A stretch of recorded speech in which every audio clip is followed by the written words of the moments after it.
আসসালামু আলাইকুম রহমতুল্লাহ। প্রিয় দর্শক, আমরা সালাতুত তাসবিহ নামে একটা নামাজ আমরা সবাই পড়ি। অনেকে রমজানের ভিতরে পড়ে, আবার অনেকে রমজানের বাহিরে পড়ে।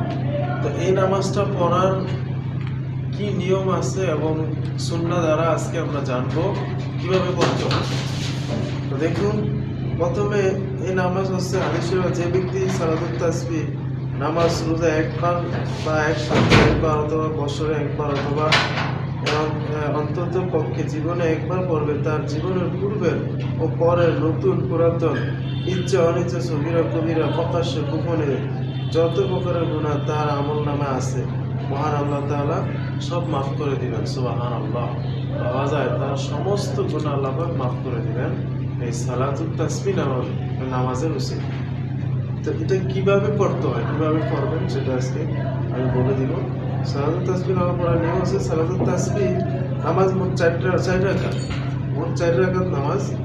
তো এটা আপনার এই নামাজে প্রত্যেক রাকাতে 75 বার করে নিম্ন এই দোয়াটি পড়তে হয়। 75 বার।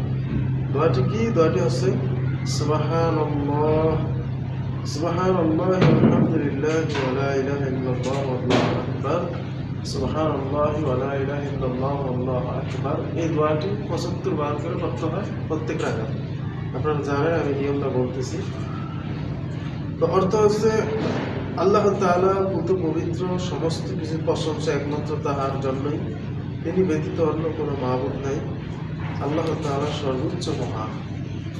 নামাজের নিয়ম হচ্ছে, প্রথম সালাতুত তাসবিহ নামাজের নিয়ত করার পরে আল্লাহু আকবার বলে তাকবীর বেঁধে এরপরে যথারীতি সানা সূরা ফাতিহা কেরাত পাঠ করবে। তারপরে দাঁড়ানো অবস্থা বর্ণিত আছে দোয়াটি 15 বার। তারপরে রুকুতে গিয়ে দোয়াটি 10 বার।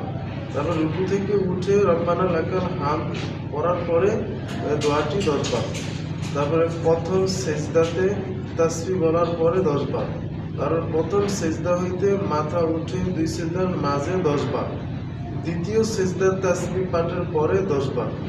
এরপরে তৃতীয় সেজদা থেকে উঠে বসে 10 বার। আমি আবারও বলতেছি আপনাদের সুবিধার্থে, প্রথমে দাঁড়িয়ে 15 বার, প্রথমে 5 বার 15 বার করতে হবে। এরপরে আছে রুকুতে গিয়ে রুকু তাসবিহ পড়ার পরে 10 বার, আবার 10 বার। এরপরে আবার রুকু থেকে উঠে রব্বানা লাকাল হামদ বলে 10 বার। প্রথমে সেজদাতে তাসবিহ বলার পরে 10 বার। প্রথমে সেজদা হইতে মাথা উঠে 2 সেজদার মাঝে 10 বার। দ্বিতীয় সেজদার তাসবিহ পাঠের পরে আবার 10 বার। এরপরে সেজদা থেকে উঠে বসে 10 বার। এই মোট 75 বার। দোয়াটা হয়েছে যে দোয়াটা বললাম, সুবহানাকাল্লাহুম্মা ওয়া বিহামদিকা, সুবহানাল্লাহি সুবহানাল্লাহি ওয়ালহামদুলিল্লাহি ওয়া লা ইলাহা ইল্লাল্লাহু ওয়াল্লাহু আকবার। এই দোয়াটা আপনারা 10 বার এভাবে 75 বার নিয়েও পড়বেন। এই হলো প্রথম রাকাত। এরপরে 4 রাকাতে মোট 75 সাইড দিয়ে গুণ দিলে 300 বার বর্ণিত দোয়াটি পড়তে হবে। ফজিলতের কথা তো আমি বললাম, আমার বলছি। সালাতুত তাসবিহ নামাজের ফজিলত সংক্রান্তে ব্যাপারে বহু ফজিলত কথা আছে। কোনো মুসলমান ইমানদার মুমিন ব্যক্তির জন্য ইহা যথেষ্ট যে, যদি কোনো ব্যক্তি তার সারা জীবনে অন্তত পক্ষে একবার এই সালাতুত তাসবিহ নামাজ পড়বে, এর প্রতিদান আল্লাহ পাক জীবনের পূর্বের পরের নতুন পুরাতন ইচ্ছা অনিচ্ছা সগীরা কবিরা প্রকাশ্য গোপনে যত প্রকারের গুনাহ আছে সব আল্লাহ পাক মাফ করে দেওয়া হবে। এর থেকে বড় ফজিলত হচ্ছে একজন মুমিন বান্দার জন্য আর কি হতে পারে? বরকত একজন, এবং এর বরকত রয়েছে। সালাতুত তাসবিহ নামাজের প্রত্যেক মুসলমান মুমিন নরনারী অন্তত পক্ষে জীবনে একবার পড়া কর্তব্য। নবীজি বলছেন, তুমি যদি পারো প্রতিদিনে একবার, না হয় সপ্তাহে একবার, না হয় মাসে একবার, না হয় বছরে একবার, না হয় জীবনে একবার হলো এই নামাজটা পড়ার জন্য আল্লাহ রাসূল আমাদেরকে বলে গেছেন।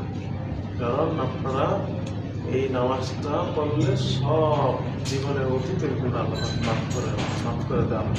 তাই সামনে যেহেতু রমজান, এই রমজানে কি আমল করবেন?